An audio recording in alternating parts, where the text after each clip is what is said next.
Við göngum til fjórða liðar á dagskrá, útsendur dagskrá, og það tillaga regluleg málþing málefni ungmenna og til máls tekur Ágúst Beinteinn Árnason.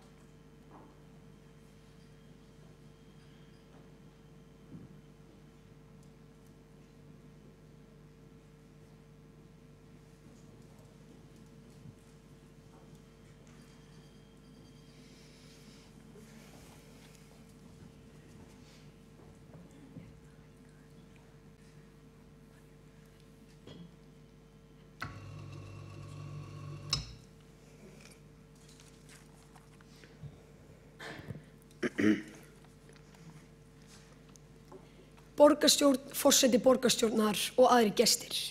Að vera ungmenni æðislegt. Fyrir full lífsorku, metnaði og áhuga. Fyrir eins og ryksuga sem sogar í sig þekkingu og reynslu úr öllum áttum, þar sem lífið sjálft stanslaust að kenna okkur eitthvað. Fyrir uppfull af góðum hugmyndum. Fólk talar ekki við mann eins og smábarn og mikið ætlast til á okkur, en samt erum við ekki alveg komin í fullorðna manna tölu. Vettvangur sem þessi mikilvægur liður í því að vekja athygli ykkar fullorðna fólksins á því að við unga fólkið höfum ef til vill áhugaverða og nýja sýn á ýmis málefni sem vert að veita athygli. Þó við vitum ekki allt, þá vitum við vissulega margt og þá sérstaklega þau málefni sem snert okkur beint. Því hvað betra en að fá hugmyndir ungt fólk frá ungu fólki?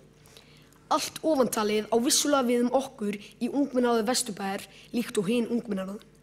Við erum því komin hér í dag til þess að miðla okkar hugmyndum og koma með tillögur að því hvernig Reykjavíkurborg getur mætt óskum og þörfum þeirra ungmenna sem þar búa.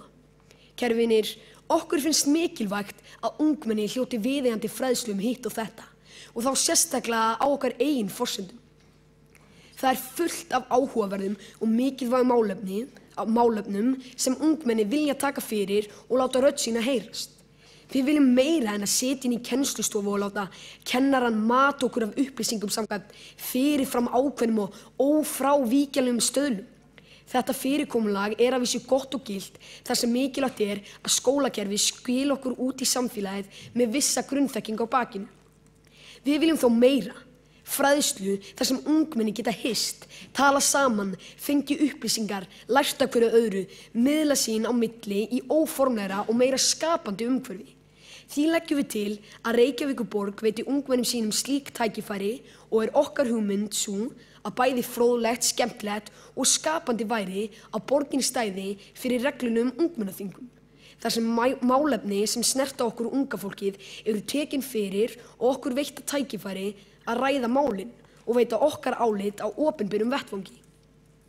Ungmennaráð Vesturbæjar vinnur þessar mundir að ungmennaþingi, þar sem áætlað að taka fyrir stöðu kvenna í samfélaginu. Femínísk málefni hafa verið mikið í umræðinu meðal ungs fólks síðustu misseri og viljum við leggja okkar af mörkum við að skapa umræðuvettvang fyrir unglinga tengdu þessu málefni. Við teljum að þetta ungmennaþing getur orðið góð fyrirmynd framtíðar unglingamálþinga borgarinnar. Við sjáum fyrir okkur að borgin sjái utanumhald þessa þinga og skapi þeim vettvang og sjái til þess að þau verða veruleika einu sinni til tvisvar á ári. Á hverju þingi svo tekið fyrir ákveðið málefni til þess að skapa fjölbreytni. Við sjáum fyrir okkur að þingið fari fram á skólatíma til að hámarka þátttöku og umfram allt að okkur séu veittar veitingar því við vitum öll að besta leiðin til að fá unglinga til að mæta með því að fylla maga þeirra af alls konar góðgæti. Enda eflaust ekki að það ætlast til að við komum með svör við vandamálum heimsins á tómum maga. Ungmennaráð Vesturbæjar býður sér því fram til að aðstoða Reykjavíkurborg við að gera þennan draum okkar að veruleika og erum við meira en tilbúin til að deila með ykkur reynslu okkar að ungmennaþingi okkar loknu. Við vonumst því til þess að þið takið vel í þessa hugmynd okkar og saman getum við vonandi haldið fyrsta ungmennaþingið á vordögunum ársins 2017. Takk fyrir mig. Ágúst Beinteinn Árnason, Reykjavíkurráðsfulltrúi hefur lokið máli sínu og þá tekur Halldór Auðar Svansson, borgarfulltrúi, næstur til máls.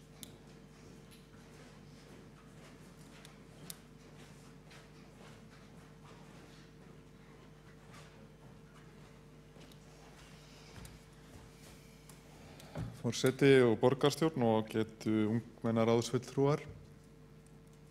Ég vil byrja að þakka fyrir innblásna og hvetjandi ræðu. Þetta finnst mér prýðisgóð hugmynd og frábært frumkvæði að byrja bara á því að skipuleggja svona og leggja þetta bara upp og óska eftir samstarfi. Ég sé fyrir mér að þetta gæti orðið mjög áhugaverð fundasería og fyrsta uppleggið vissulega mjög áhugavert. Upplifun af mismunandi störfum. Það er ágætt að byrja að kynna sér fljótt svona hvernig vinnuumhverfið er og hvernig mismunandi starfsgreinar henta fólki. Og nú held ég að það skiptir kannski ekki öllu máli hver heldur á þessu en við höfum í undirbúningi þessa fundar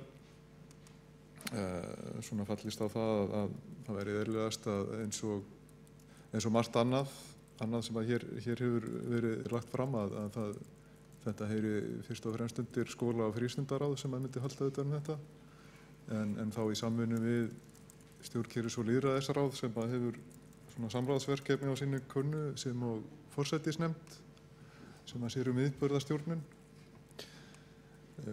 Þannig að ég legg til að þessu verði vísað til skóla- og frístundaráðs og með umsögnum frá stjórnkerfis- og lýðræðisráði og forsætisnefnd og hlakka bara til að sjá hvernig þetta þróast og hlakka til samstarfsins.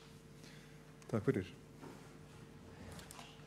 Halldór Auðar Svansson, borgarfulltrúi, hefur lokið máli sínu.